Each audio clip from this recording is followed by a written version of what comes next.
Hey everyone, welcome to another edition of PowerCore Productions and Podcastings. I'm your host, Javon Harrington, back to hit with another video. And today, we're actually going to be having a double upload day, another one for you guys' enjoyment. And that being is that we are going to be concluding What If Cranel Was Thor, Danmachi, The Last King, Season 3, Part 2, and later on this evening we are going to be giving out Part 3. The reason for this is because due to all of your votes and your opinions, we are going to be doing What If Tandro Had Venom, Demon Slayer Dark Fury Season 2. So Season 2 is basically going to be taking up the slot that Danmachi had on Tuesdays. So next Tuesday we are going to be doing What If Tandro Had Venom, but we are going to be having part 1 of that come out on Saturday, so you'll be getting part 2 on Tuesday, as we're just trying to get everything along in a timely manner. But that's basically just everything that you need to know, trying to keep you guys informed of what's going to be coming out. We're going to be having a lot more double upload kind of days, mainly because we have content that's wrapping up, content that's finishing up, and I'm going to be using a different kind of storytelling, not so much in the sense that you won't be able to get the full gist of the story, but just more so in the sense that I'm going to be cutting out unnecessary dialogue. So there's not going to be a lot of character on character talking being scripted, just more so an overview of the story, although I will add some character dialogue where it is needed at the appropriate time. But again, I just want to try to get things out and get it all together in a orderly fashion, try to do things rather quickly, so for you guys' entertainment, so keep that in mind going forward. But anyway, without further ado, let's get into today's video. So as always, sit back, relax, and enjoy the show.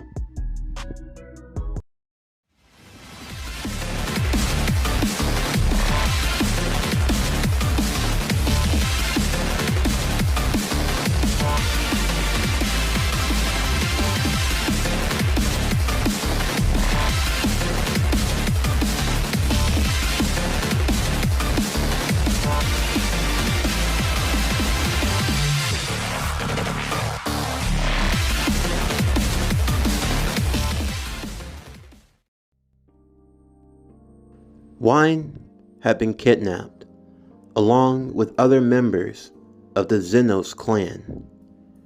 Korg, who was angered and frustrated at the attacks of the Ichlos Familia, attempted to lead an attack of his own, deciding that it was time for the human settlements within the dungeon to be removed. They focused their attentions on the 18th floor, a settlement known as Rivera, attacking it and forcing the human adventurers out. Once learning of the situation, the guild would forbid all adventurers from entering the dungeon. Within the midst of the chaos, Oranos would send the Ganesha Familia in an attempt to stop the Xenos attack.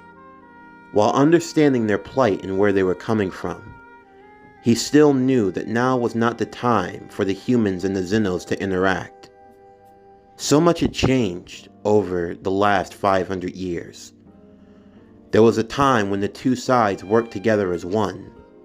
However, due to the effects of Gore, the God Butcher, and his tiresome meddling, it had resulted in there being a divide amongst the two sects.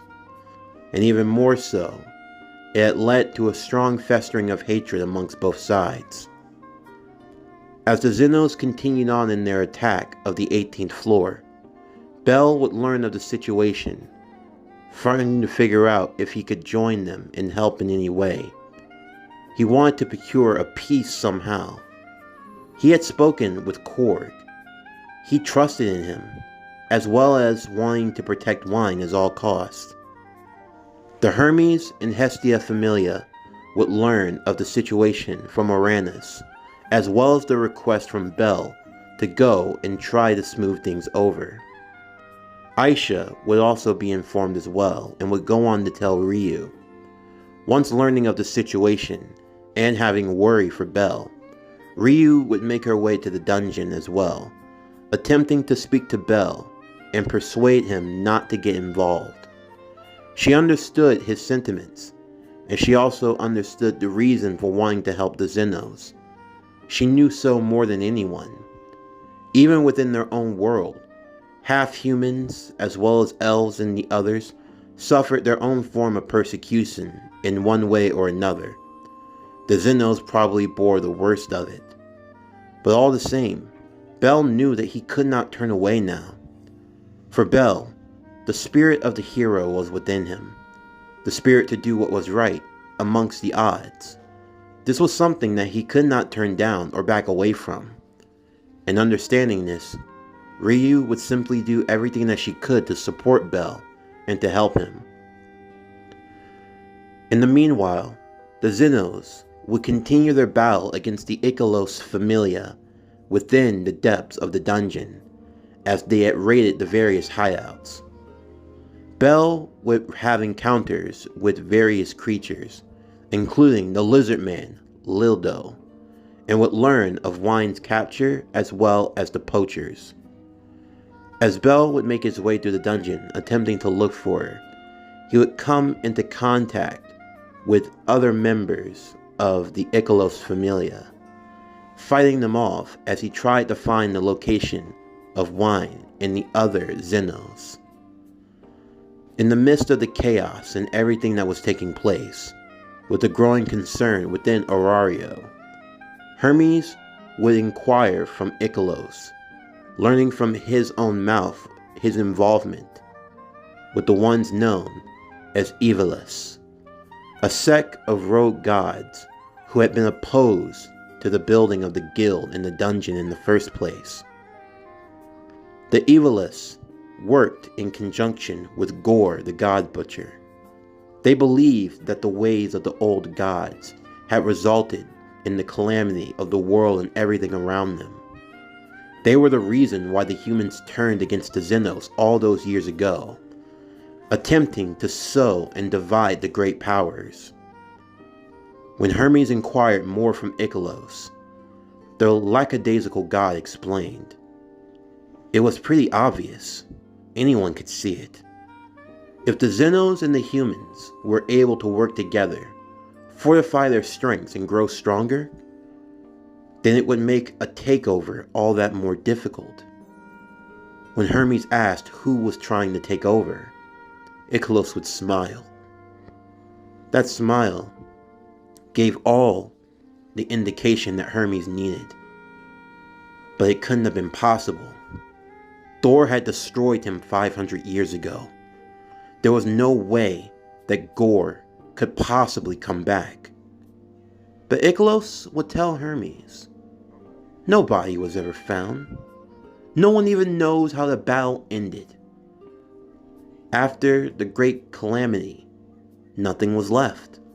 Neither Gore nor Thor, the two of them seemingly having disappeared from the face of the earth. And someone like Gore, someone like him would not go out that quietly. If he had to take a guess, Gore was probably in a state of suspended animation, probably sealed away or so incredibly weak that he couldn't use his full power at the moment. And that was fine.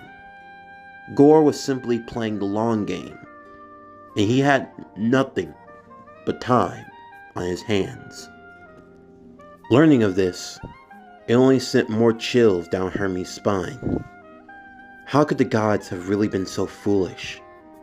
The time that they could have spent growing stronger with their familias, with the Xenos, the time that they could have spent working together, they had instead allowed themselves to become divided. And not only would it be to their detriment, but it could potentially be to the detriment of the world and everything that they knew. But there was more to it than that. Hermes would also learn that the Ikelos Familia had actually been descendants of another god, that being Daedalus, a famous architect who wanted to build a foundation in Aurario, one that would rival even the dungeon itself. Within the midst of the dungeon, Bell would be confronted by the leader of the Icalos Familia, Dix Purdes. Perdix explained that in the end, his only real goal was to complete the task given by their ancestor. It had been embedded inside of them like a curse, one that they could not get rid of even if they wanted to. In the end, they funded their building by their illegal work, by capturing Xenos and selling them to whoever they wished. In the end, to build their own man-made labyrinth, one that would exceed even the great dungeon in grandiosity. Dix would then use a curse of his own to turn the Xenos against one another, causing them to fight and to slaughter each other. Bell, seeing this pointless destruction, this pointless chaos, would be infuriated. As he summoned Mjolnir to his side, he would reach out his other hand, shooting out a powerful burst of lightning bolt. Dix moving out of the way as the two of them engage in battle. Bell's righteous fury growing stronger and stronger, the power of the Argonaut truly being on display. In the meanwhile, Ganesha and the Hermes Familia would look to capture the Xenos that had gone wild on the 18th floor, among them being a Minotaur named Asteros, who would appear and seemingly defeat them, rescuing his other companions attempting to get out of the way. Dix would use more of his curse abilities, attempting to inflict unhealable damage upon Bell. However, it would prove to be pointless. For some reason, Bell, while not being a god, was not human either. You could say that Bell was caught in the twilight, the space between moral and between higher, a place where the mortal realm and that of the godly realm could meet. In other words, Bell was more of a demigod, providing him stronger immunity and stronger affinity than he could have imagined, greater than even the curse of Daedalus. However, Dix was not one to go down so easily. In an attempt to attack Bell where it hurt, he would move towards Wine, removing the jewel from her forehead and unlocking her true form, her monstrous form. With no choice, Bell would move to try to save her, as she thrashed violently. He attempted to make his way to find her and to save her, as Bell would quickly defeat Dix, before making his way to the surface. Wine, now in her monstrous state, had managed to make it out of the dungeon, and she was now rampaging out through the city of Aurario. Other familias had been gathered together attempting to take her down. Bell knew that what was happening to her was not her fault. The Loki Familia would be the first to arrive and attack her, Bell standing against them. Using Mjolnir, he would create a gust of wind, blowing them all back. The people seeing the monster in the town square would become frightful. Bell knew at this moment the perception of him, if he was to go and defend her. But for Bell, it wasn't even a matter of thinking. There was only right and there was only wrong, and Bell was going to do what was right. Still injured from his battle against him, Dix would attempt to make his escape, but he would be killed by Asteros, as the Minotaur made his way to the surface now, hoping to find his fellow Xeno in Wine and attempting to save her. Bell was already defending her from the other adventurers as they chased them across the city, the Loki Familia attempting to capture the other Xenos that had escaped as well. Asteros would appear and fight them off, as other Xenos were trying to find a way back to the safety of the dungeons. Before he had a chance to escape, Ice would arrive to the battlefield, cutting off the arm of the Minotaur in one swift motion. However, thankfully, the Hermes Familia would help from a distance, using smoke bombs to cover his tracks as they attempted to make their escape. As Wine continued on in her rampage, Belle would attempt to restore her back to her consciousness, not by fighting her, but by using the stone that had been on her forehead. He would place it back there again, allowing her to revert back to her humanoid state, protecting and keeping her from harm. As he had done so, it had now become word all throughout Orario of what had happened. Belle had seemingly lost all respect from the other members of the adventurers' party, but all the same it didn't matter to him, as he had went and put the other Xenos in a safe place while they tried to figure a way out. As Belle made his way back to the guild, his handler, Ein, would reprimand him for his careless action. However, the elf woman would be shocked by Belle as she looked into his eyes and saw that of something she had never seen before. His eyes that were once filled with doubt, with worry. The boy that seemed as though he had 2 left feet and would trip over himself constantly. The boy that was always so unsure of himself. The boy that cowered in fear. That boy was gone. What stood before her now was a young man. A young man who knew very well the actions that he took, and he was not against them. Other adventurers in the guild would be angered by his presence. They attempted to hurl insults at him, some throwing various forms of food, rock, mud, and other scum. But Belle did nothing. He simply looked back towards them, and the look was more than enough as many of them backed down. But a few still remained to taunt, among them being Bet of the Loki Familia. So, this is what happens when you praise the little rookie. You fill his head up, getting him all excited. And now look at what he's done. He thinks he doesn't have to answer to any of us. The rules, everything that we've kept in place from the very beginning, the way the world's always worked, but not for our little Thor here. Ein would try to get him under control, as well as the other members of the Loki Familia, but Bet would just continue on talking as he approached Belle. Are you happy? Are you proud of yourself, huh, little rookie? Thinking that you can just walk around here and do whatever you want just because you swing a little hammer of yours? Well, let me make this perfectly clear for you.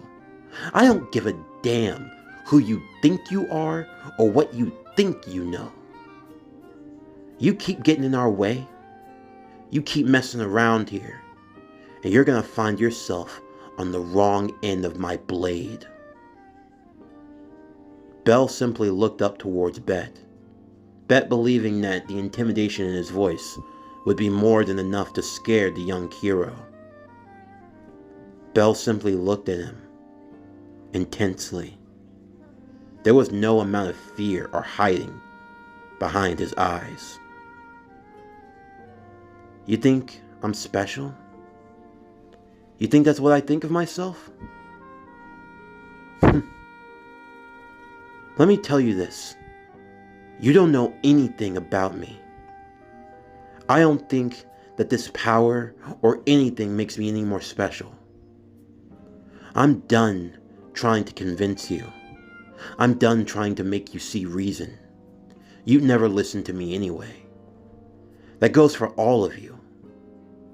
You're so foolish and blind to just listen to everything that you're told. You might walk around claiming to be heroes, but really, most of you don't even know what that word means. Bet, do whatever you want. I don't care. But if you want to get in my way, then we can sell it. And as Belle walked closer to Bet, for a brief moment, a cold shiver washed upon him as Bell uttered a single sentence.